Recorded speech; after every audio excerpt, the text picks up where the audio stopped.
And when Balaam saw that it pleased the Lord to bless Israel, he went not, as at other times, to seek for enchantments, but he set his face toward the wilderness. And Balaam lifted up his eyes, and he saw Israel abiding in his tents according to their tribes. And the Spirit of God came upon him, and he took up his parable and said, Balaam the son of Beor hath said, and the man whose eyes are open hath said, he hath said, which heard the words of God, which saw the vision of the Almighty, falling into a trance, but having his eyes open. How goodly are thy tents, O Jacob, and thy tabernacles, O Israel. As the valleys are they spread forth, as gardens by the river's side, as the trees of lign aloes, which the Lord hath planted, and as cedar trees beside the waters. He shall pour the water out of his buckets, and his seed shall be in many waters, and his king shall be higher than Agag, and his kingdom shall be exalted. God brought him forth out of Egypt. He hath, as it were, the strength of an unicorn. He shall eat up the nations his enemies, and shall break their bones, and pierce them through with his arrows.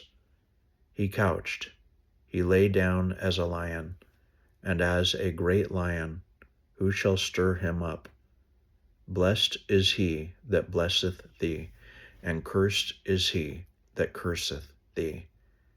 And Balak's anger was kindled against Balaam, and he smote his hands together.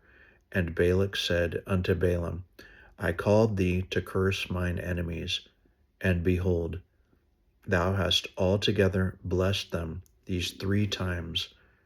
Therefore now flee thou to thy place. I thought to promote thee unto great honor, but lo, the Lord hath kept thee back from honor.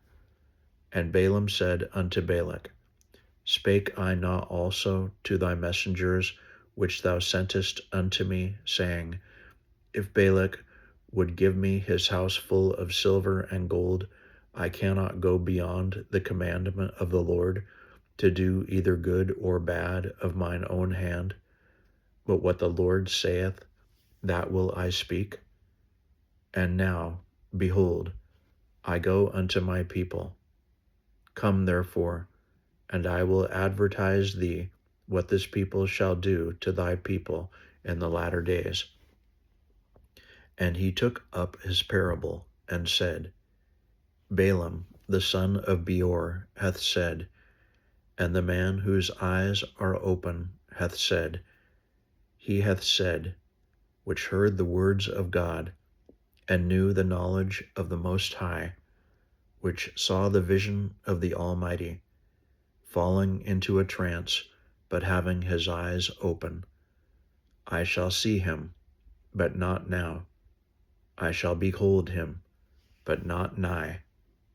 There shall come a star out of Jacob, and a scepter shall rise out of Israel, and shall smite the corners of Moab, and destroy all the children of Sheth.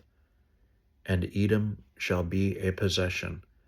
Seir also shall be a possession for his enemies, and Israel shall do valiantly. Out of Jacob shall come he that shall have dominion, and shall destroy him that remaineth of the city. And when he looked on Amalek, he took up his parable, and said, Amalek was the first of the nations, but his latter end shall be that he perish forever. And he looked on the Kenites, and took up his parable, and said, Strong is thy dwelling place, and thou puttest thy nest in a rock. Nevertheless the Kenite shall be wasted, until Asher shall carry thee away captive. And he took up his parable, and said, Alas, who shall live when God doeth this? And ships shall come from the coast of Chittim, and shall afflict Asher, and shall afflict Eber, and he also shall perish forever. And Balaam rose up, and went, and returned to his place, and Balak also went his way.